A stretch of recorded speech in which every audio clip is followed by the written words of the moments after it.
Okay, so our next presenter is going to be Andy Williams of Medicine Man Technology. Stock symbol is MDCL, and Medicine Man is a returning presenter from last month. Andy presented at the Next Superstock event last August, and he really shared a vision for you know transforming Medicine Man into a really vertically integrated major global player in the cannabis space. And what's impressive is Andy has been on with Wall Street Report back in December. I think we first did an interview with Andy. The stock was about $1.50, and at that time, Medicine Man was a just a still in the service I should say cannabis service business, and Andy kind of hinted that the company was going to do some M&A activity and turn into a vertically integrated player. And sure enough, over the last 6 or actually 9 months now, the company has really made significant steps in that direction. Right now, Medicine Man has $170 million in potential revenue. That's from their pending acquisitions. A lot of these deals were announced just in the last couple of weeks following their August presentation. What's interesting also is that Medicine Man is actually the stock, MDCL, is kind of making new highs right now, whereas other stocks in the cannabis space are, kind of at the 52-week lows. And I think that has a lot to do with Medicine Man's ability to execute, actually following through on their promises. Everything that Andy and Medicine Man has said in previous interviews and our presentations, they've actually delivered. So I would like to know what the Medicine Man has in store for the future. And with that being said, let me turn over to Andy. Thank you very much. I appreciate everybody joining us today. I'd like to tell a story about what's going on right now before I get into updates. Some of you may have heard the talk before, but I want to get other people up to speed a little bit before I get into the updates. This is, of course, come on, our disclaimer page. If I say forward-looking statements, I'm doing the best I can to predict what we do. I think we have a good track record of doing what we say, as Jack said, but they are forward-looking, and I encourage you to do your own research on the company. What we're embarking upon right now, I believe, is a historic event. This is the immersion of a legal cannabis market from a prohibited market, much like alcohol did, much like Coors emerged, another Colorado company, from the prohibition of alcohol. I believe Medicine Man Technologies will be one of those companies that emerged from the prohibition of cannabis. And what we're doing right now is assembling the pioneers of Colorado under one umbrella. Colorado, up to this point, has not allowed out-of-state ownership in cannabis companies, nor has it allowed public company ownership of cannabis companies. And that's because we were the first to adopt a regulated market, both in medical and recreational. And the lawmakers of Colorado wanted to keep a very tight control on this industry, and so made those prohibitions. Since the inception of this industry, of course, other states have come online, have seen what's happened in Colorado, and didn't feel the same restriction that Colorado did. And so the rest of the market, most of the rest of the market in the company, aren't under the same restrictions that we had in terms of out-of-state ownership and public company ownership. This year, that changed. House Bill 191090 was introduced and passed in the Colorado legislature that allows now for that out-of-state ownership, public company ownership of cannabis companies. And this is something that I've been planning for a long time. And Colorado is chock full of the most mature, it's the most mature market, one of the most competitive markets in the country. And the people and the businesses that have survived the 10 years that this market has been in place are the cream of the crop. They're the people that rose above, that can make money in very tight margins and have great products and great operations. we've seen money in Colorado going around the state. So Canada, lots of money flowing into Canada, that money then flowing into the United States in any number of acquisitions that you've seen along the way. That money has flowed around Colorado. So we've seen the industry consolidate everywhere but here. And there was a very nervous ownership group here in Colorado watching this happen, knowing that if we couldn't compete against these large companies when those barriers came down in Colorado, that our businesses would either dwindle and come to nothing in the long run, or we would have to be acquired by these companies and really our businesses go away and probably not get the return on all of the risk that we thought we would when we started in this industry. And so a group of us has come together to form a much larger company of the best operators, best operations, best brands and products, tried and true, under one organization to take advantage of economies of scale, to take advantage of the synergies that provide, and to be able to compete and lead this industry forward with the vision that we've had for the past 10 years. That's what this is about. A little bit of history about the company and myself. So I'm an industrial engineer, was in the U.S. Army. In 2009, I started a company called Medicine Man. We'll call it Medicine Man Denver for this. That is different from Medicine Man Technologies. Medicine Man Denver is a cultivation and retail marijuana company in Colorado. We're one of the leaders here and have been for 10 years. Along the way, so my brother Pete and I founded this company, and when we started this, nobody knew how to cultivate cannabis industrially, and nobody had run a retail dispensary for marijuana before. And so for 5 years, we worked developing intellectual property around doing just that. In 2014, we took that intellectual property and created a company called Medicine Man Technologies, MDCL, which is the company we're representing today.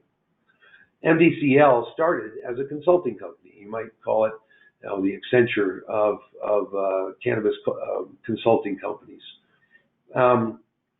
We provide people that have the desire, the money, the business acumen, and to get into this business, but don't have the know-how. We provide that know-how.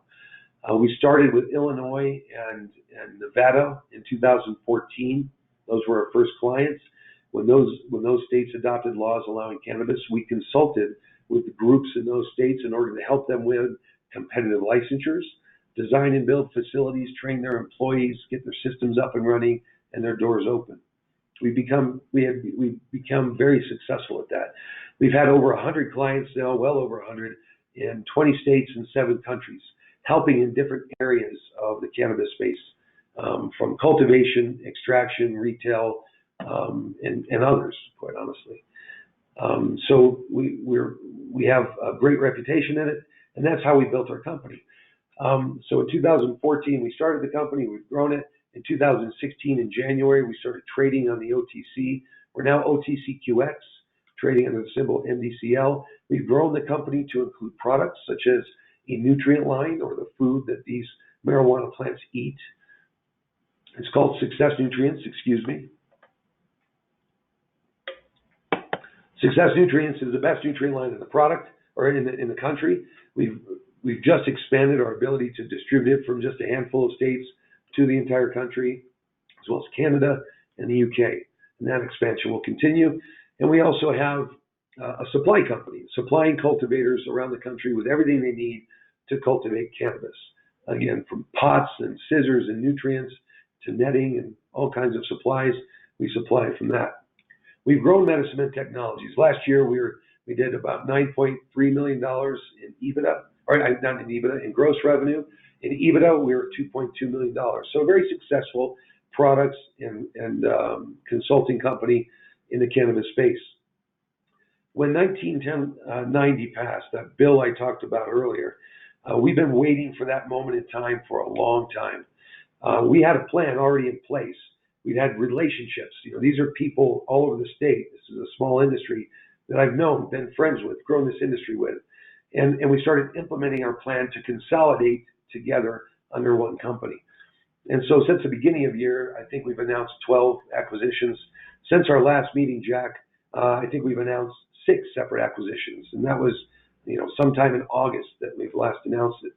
As you've said, those acquisitions, excuse me, total to $170 million in revenue, over $170 million in revenue, and for consideration of $286 million. So a fantastic, bargain as it comes to cannabis acquisitions. If you follow this industry at all, people are paying far higher multiples for what we did. All of these companies that we're acquiring are profitable. So the resultant company is going to be profitable. That's a bit of a unicorn in this space. So we're growing from a $9.3 million company to a $170+ million company, and with a very healthy EBITDA, even before we take advantage of synergies and economies of scale. The brands that we're combining together come with the pioneers of this industry. We have Medicine Man, which I've talked about, myself, my brother, Sally Vanderveer, somebody who's voted one of the most influential people in cannabis year over year. Los Sueños Farms and Bob DeGabriel has been working hand in hand with me on this project for over a year now. He's just by himself the largest producer of cannabis in North America. He's in the process of harvesting somewhere to the tune of 90,000 pounds of cannabis from his outdoor cultivation in Pueblo right now. We have Purple Bees. Purple Bees has the extraction capability to extract everything that Bob grows, and then a lot more. So it gave us the capability to transform the marijuana plant into usable extraction products and manufacture other products along the way. MedFarm. MedFarm is the only research license that also has a cannabis license to manufacture products for the medical and recreational markets in the country that's active right now. They're not only making products and selling products into the Colorado market and doing very well at that, they're also conducting research. They have their first clinical trial will begin sometime, probably beginning of next year, on Alzheimer's and dementia. And they have a world-class team. Their chief formulations officer is a 35-year compound pharmacist. They have a PhD of medicinal chemistry and other great professionals. So all of these brands, and I'm not going to go through each and every one, but these are people that have been in this industry for 10+ years, or about 10 years, most of them. They are the leaders, the people that have the vision to grow this industry like it has in Colorado. Colorado Harvest Companies, for instance, the founders of that, Tim Cullen and Ralph Morgan, are the gentlemen that also founded OPEN, or Open Vape, the largest selling vaporizing pen in the cannabis space ever. They sold that company and started Colorado Harvest Company, a retail company here in Colorado that also does cultivation. Dabble is an extract company. Medically Correct are the makers of Incredibles, one of the largest selling chocolate bars in the history of cannabis.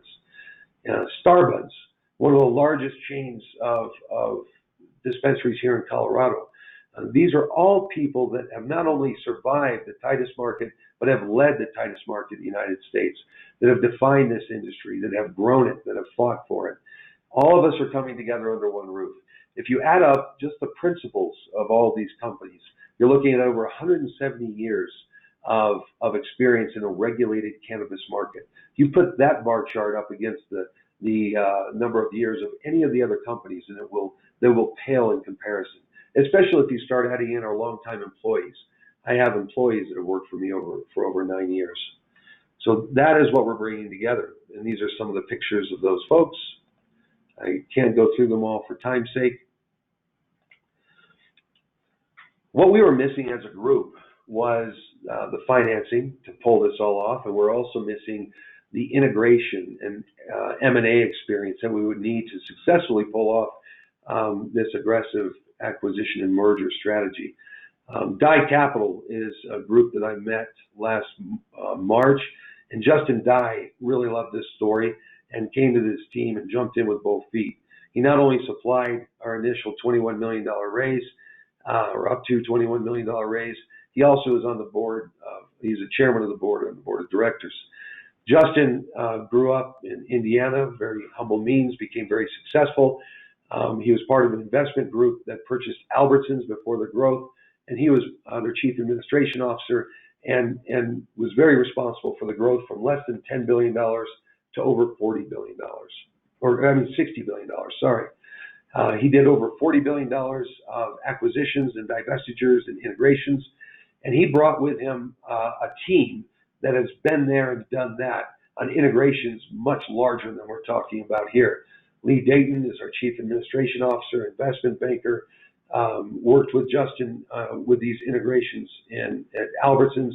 Todd Williams, our chief strategy officer, in charge of integrations, was the boots on the ground leading the integrations effort there as well.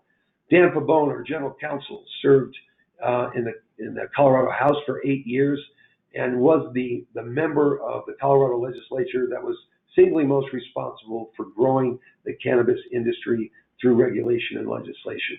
He's known around the world, speaks around the world on policy, legislation, and regulation of the cannabis industry. A great addition to our team. So we have a back of the house operation that is just as sophisticated as the front of the house. Another is Nirup Krishnamurthy. He was a CIO of United Airlines. He's setting up the infrastructure that we're going to need in order to manage all of this integration in the company moving forward. These are maps of the consolidated acquisitions. You can see we have a footprint around Colorado for the dispensaries that we're hiring in the largest markets, as well as a far reach into Colorado.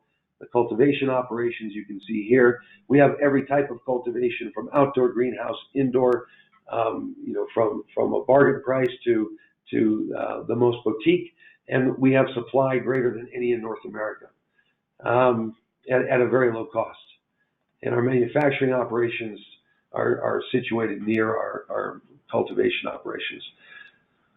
So together, this team has world-class experience in cultivation, extraction, retail, product creation, and branding in this space, with regulated experience compared to no others, with a management team in place that knows how to grow and scale this business.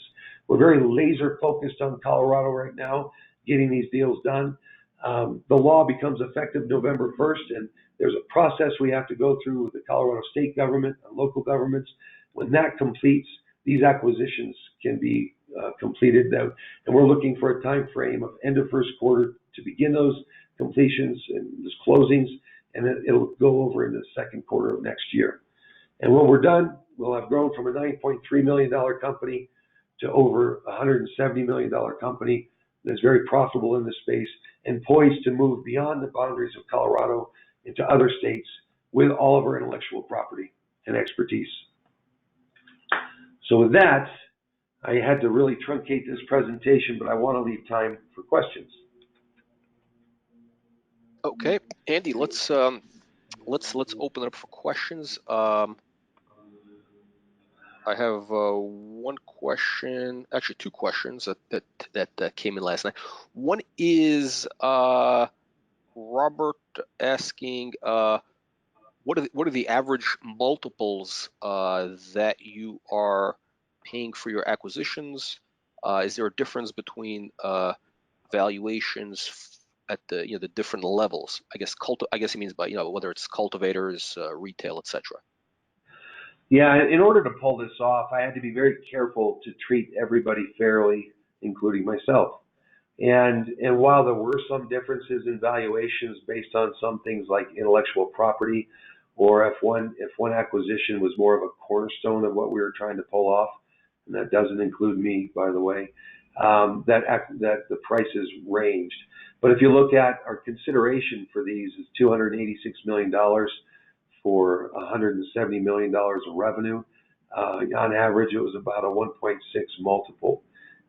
But most of them were very similar in terms of their multiple because they were very strategically acquired. When we looked at this, we had to say, okay, we needed the raw material, the cannabis, the cultivation.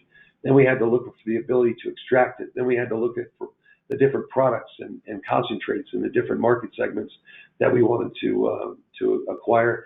And then we also had to look at retail and the distribution chain around the state. So we were very strategic about how we went about it. and the average was about a 1.6 multiplier. And as anybody following this industry knows, that is a very great value. Okay, next question comes in from Melanie. Melanie asks, do you really believe marijuana will be legalized across the U.S. in 2020? And will Trump see to this to win the election? That's a great question. I'm not bullish on the fact that President Trump will take the initiative to legalize this. I think it'd be a very smart move on his part to take that issue away from the Democrats. But I am not hearing rumblings of that, and I am tied in. I have a lot of lobbyists federally and as well as the state, and then I speak to lawmakers quite a bit, and I'm not hearing any whispers of that. I would love it if he did, but I don't see it coming. I do see bills like the Safe Banking Act, which last night passed with 321 votes from the House. That's going to put a lot of pressure on the Senate to not only hear but to pass this bill. And I think McConnell has some interest in this because there are some hemp provisions for banking as well. And Kentucky, of course, wants to get into hemp. And I think the chairman of the Banking Committee in the Senate did say that he wants this bill heard and passed from his committee. So from what I understand, the Safe Banking Act is going to pass, or Safe Banking Bill, and should it pass and be signed by the president, then that helps us with banking. Being able to have loans and credit cards and other things like that could result from that bill. There's another bill called the States Act, which would federalize cannabis. I think that will come prior to full legalization, and that will allow states to, just like alcohol or gaming, to decide whether they want a legal market in their state. And if they choose to do so, the bill very plainly states that operators will not violate the Controlled Substances Act if they're following state law. And that's a big deal because of the 280E issue. There's a lower probability of that passing this year, but it'll continue in the next. And I think that'll be the next step towards legalization. I do see legalization a possibility in the next the next administration. And you'll also see that activity around the world. Okay, interesting. Andy, okay, so we have a question that's coming in from Evan. Evan asks, so with 170 million in sales, what is the EBITDA, or I guess the projected EBITDA? Yeah, and this is a forward-looking statement. These are not all through audits yet, so I don't have audited financials, but from what these companies have reported, we believe conservatively we're looking at about a 20% EBITDA, just mashing these companies together. That's before any synergies and economies of scale. Okay, if anybody has any more questions, last chance. Okay, Andy, I think that was it for the questions. Great. Again, thank you for coming on again with all the great news. You really, you and Medicine Man make our job very easy when you have this great performance and the stock price does well. So, all right, Andy, thank you, and we'll look forward to catching up with you, following up in maybe a couple of weeks or a month, and let's get ready for our next presenter. Thanks, Jack. I would encourage people to follow our stock if they're not going to take a position with it.